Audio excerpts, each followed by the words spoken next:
secara intelektual, bukan secara kerusuhan dan lain sebagainya. Itu tidak beradab, tidak kemanusiaan yang adil dan beradab. Karena itu, dalam waktu dekat ini, saya minta pihak kepolisian hentikan kasus ini. Kalau enggak, Anda termasuk membuat kriminalisasi kepada Al-Quran.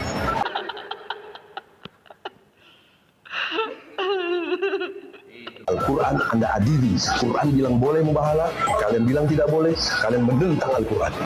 Dan kita lihat kalau Allah ditentang, azabnya segera datang. Yang waras tidak boleh mengalah terhadap mereka para pencoleng-pencoleng agama yang menjadikan agama sebagai alat politik.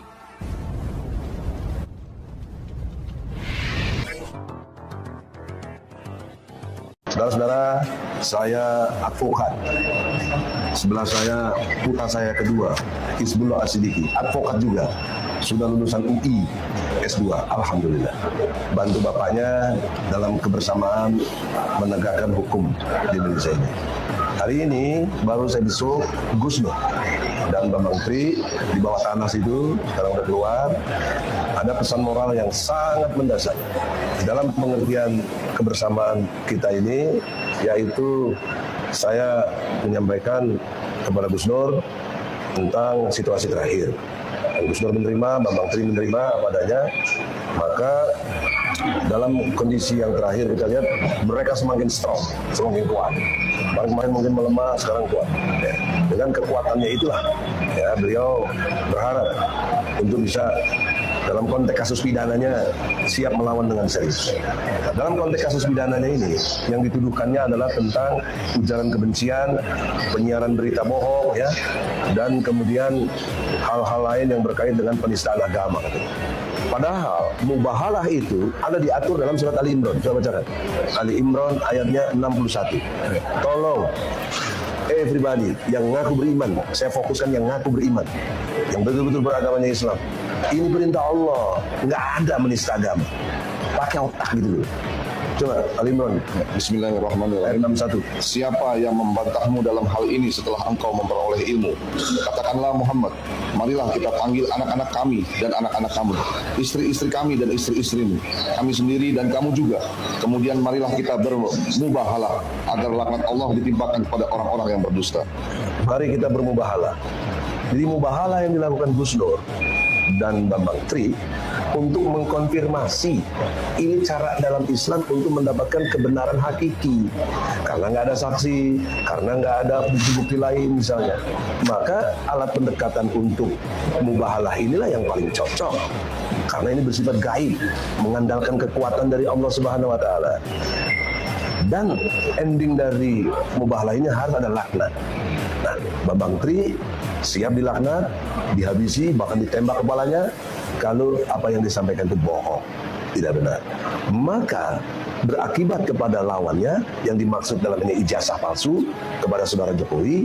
Maka Jokowi kalau tidak berani dan tidak datang dan tidak mau ini, maka adalah mubahalah sepihak dulu untuk menyatakan kebenarannya, supaya Gus Nur dengan meyakinkan saya terutama terus terang saya yakin karena ada surat Ali Imran ayat 61 ini dan peristiwanya ada. Jadi ada fakta hukum, ada data hukum, ada logika hukum. Jadi logika saya dengan lihat fakta tuduhan ijazah palsu dan ada datanya, logika saya berpikir tuh, bagaimana logika saya cicing wae kan bisa. Kita ini intelektual, punya kecerdasan untuk melawan keadaan yang ada. Karena itulah saya lakukan gugatan, tapi tekanan juga begitu besar, yang ditahan ini nggak bisa keluar, bagaimana saya mau bisa membuktikan? Maka strategi saya counter attack, saya tarik dulu, ya, kalau alasan nggak kuat, nggak apa itu no problem. Yang penting pokok perkara belum masuk, jadi keadaan seri 1-0. Nah, jadi sekarang malah melebar, bisa siapapun mau gugat intervensi atau gugat class actionnya boleh, gugat class action boleh. Kalau enggak juga mendesak DPR dan DPD-nya juga boleh, karena DPR DPD punya hak untuk mengawasi jalannya pemerintahan. Panggil presiden, hak interpelasi kah, hak angket kah, hak bertanya kah, bisa dimainkan oleh DPR kalau DPR berani. Kalau DPR juga tidak pengecut, kalau pengecut kok pasti nggak berani. Tapi saya yakin lah ya, dengan Bu Puan sebagai pimpinan DPR, sudi kiranya ya untuk menyelamatkan muka bangsa semua ini harus berani. Ya, kan dia cuma petugas partai yang harus dijelaskan di situ. Saya tidak bermaksud lain-lain, saya udah cabut, nggak ada lagi urusan saya untuk itu. Ini kan urusan setelah dicabut. Ya. Dan yang nyinyir-nyinyir bilang begini dapat duit segala macam, paling lu pitak lu maju berani nggak? Kalau nggak berani udahlah, jangan jadi pengecut, jangan jadi penjilat tuh, cara berpikir penjilat, ya, buzzer, ya. Oh berani, mari kita bertarung secara intelektual, bukan secara kerusuhan dan lain sebagainya. Itu tidak beradab, tidak kemanusiaan yang adil dan beradab. Karena itu, dalam waktu dekat ini, saya minta pihak kepolisian hentikan kasus ini. Kalau enggak, Anda termasuk membuat kriminalisasi kepada Al-Quran.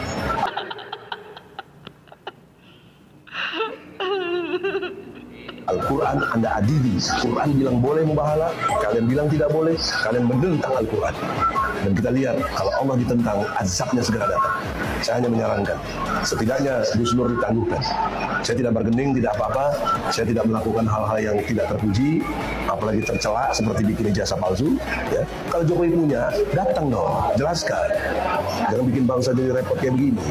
Saya duga Jokowi punya ijazah palsu, tapi namanya bukan Jokowi di situ. Hermanus yang saya tahu, ya, itu nggak mungkin bohong, boleh dibuktikan. Ya, kalau bohong, ya saya salah, selesai. Ya, nggak ada kayak si Bambang Tri juga. Nah, kalau yang siap ditembaknya Bambang Tri, saya nggak janji begitu. Saya ikuti mubahalahnya saja, mubahalah. Bahwa Bambang Tri berani menyatakan dia benar, dia nyatakan ijazah Jokowi palsu, Jokowi nggak berani membuktikan ijazahnya asli, ya sudah pasti dong. Logika mengatakan Jokowi yang tidak asli. Nah, untuk supaya baik buat bangsa ini, apalagi mau G20 tanggal 15 nih, G20 di Bali, ya. Kalau gonjang ganjing teman-teman kita, ada dari Muslim Arbi, bagus, saya lihat tuh udah bikin surat, ya. Dari Mudrik Sangidu sudah bikin surat ke DPR. Nah, kalau tidak diikhlaskan, ya sudah, nanti logika rakyat akan jalan sendiri dan dia akan membuat satu mencari keadilannya. Menjadi gerakan-gerakan, menjadi people power akan mungkin terwujud. Ada tambahan? Cukup. Demikianlah saudara-saudara, semoga baik. Saya melakukan ini demi kemanusiaan yang adil dan beradab, demi ketuhanan yang Maha Esa, demi persatuan Indonesia. Kita jaga yang baik dengan kerakyatan yang dipimpin oleh hikmah kebijaksanaan dalam pemerintahan dan untuk keadilan seluruh rakyat Indonesia. Semoga Allah ridho. Assalamualaikum warahmatullahi wabarakatuh.